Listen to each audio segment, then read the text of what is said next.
ನಮಸ್ಕಾರ ಸ್ನೇಹಿತರೆ. ನಿನ್ನೆ ಶ್ರೀ ಕೊಲ್ಲಾಪುರದಮ್ಮನವರ ಜಾತ್ರಾ ಮಹೋತ್ಸವದ ಅಂಗವಾಗಿ ಇಟ್ಟಿದ್ದಂತಹ ಕೋಟೆ ರೇಸಿನಲ್ಲಿ ಇದೇ ನೋಡಿ ಪ್ರಥಮ ಸ್ಥಾನ ಗಳಿಸಿದಂತಹ ಸಿ ಹಳ್ಳಿ ಮತ್ತು ಸಿಪಾಯಿ, ಕರ್ನಾಟಕದ ಕಳಸ ಸಿಪಾಯಿ. ನೋಡಿ ಎಷ್ಟು ಜನಸಾಗರನೇ ತುಂಬಿತ್ತು. 2 ಲಕ್ಷ ಬಹುಮಾನದ ವಿಜೇತರಾದಂತಹ ಸಿ ಹಳ್ಳಿಕರ ಮತ್ತು ಸಿಪಾಯಿ, ಕರ್ನಾಟಕದ ಕಳಸ ಸಿಪಾಯಿ ಅಂತಲೇ ಸಿಡಿಮದ್ದುಗಳನ್ನು ಸಿಡಿಸುವ ಮೂಲಕ ಸಂಭ್ರಮಾಚರಣೆಯನ್ನು ನಡೆಸಿದರು. 2 ಲಕ್ಷ ಪ್ರೈಸು ಪ್ಲಸ್ಸು ಟ್ರೋಫಿ, ಆಕರ್ಷಕವಾದ ಟ್ರೋಫಿ.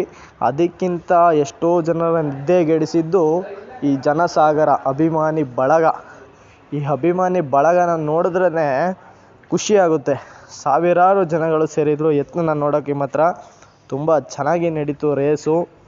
ಬೆಳಗ್ಗೆ 11 ಗಂಟೆಗೆ ಸ್ಟಾರ್ಟ್ ಆಗಿ ಸಂಜೆ 8:30 9 ಗಂಟೆ ಅಷ್ಟೊತ್ತಿಗೆ ಮುಗೀತು ರೇಸು. ನಮ್ಮ ಕೋಟೆ ಯುವ ರೈತ ಮಿತ್ರರು ತುಂಬ ಅಚ್ಚುಕಟ್ಟಾಗಿ ನಡೆಸಿಕೊಟ್ರು. ತುಂಬ ಯಾವುದೇ ರೀತಿಯಾದಂಥ ಅಹಿತಕರ ಘಟನೆಗಳು ನಡೀಲಿಲ್ಲ. ಎಲ್ಲೂ ರೇಸ್ ಸ್ಟಾಪ್ ಆಗಲಿಲ್ಲ. ತುಂಬ ಚೆನ್ನಾಗಿ ನಡೀತು ರೇಸು. ಫಸ್ಟೇ ಪ್ಲ್ಯಾನ್ ಮಾಡಿ ನೀಟಾಗಿ ಮಾಡಿದರು ರೇಸ್ನ. ಯಾವುದೇ ರೀತಿಯಾದಂತಹ ಗಲಿಬಿಲಿ ಆಗಲಿಲ್ಲ. ಯಾವುದೇ ಗೂಳಿಗಳಿಲ್ಲ.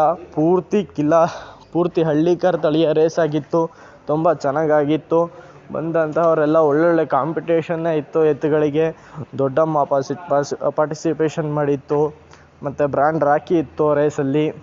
ಆಮೇಲೆ ಗರುಡ ಇತ್ತು, ಸಿಪಾಯಿ ಇತ್ತು, ಸಿಂಹಾದ್ರಿ ಇತ್ತು, ಹುಲಿ ಹೆಬ್ಬುಲಿ ಇತ್ತು.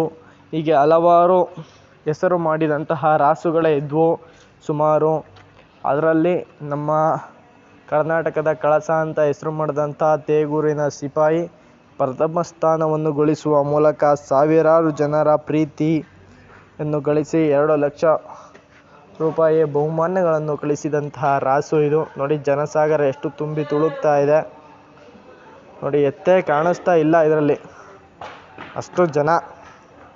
ನಿಜವಾಗ್ಲೂ ಇದು ಹೆಚ್ಚು ಕಮ್ಮಿ ಅಂತೇಳಿದ್ರು ಒಂದು 20-25 ಲಕ್ಷದ ತನಕನೂ ಬಹುಮಾನ ಗಳಿಸಿದೆ ಈ ಎತ್ತು. ತುಂಬ ಅದ್ಭುತವಾಗಿ ಸಾಕಿದರೆ ಸಹ ಎತ್ತಿನ ಓಡೋವಂಥ ಸ್ಪೀಡ್ ಕೂಡ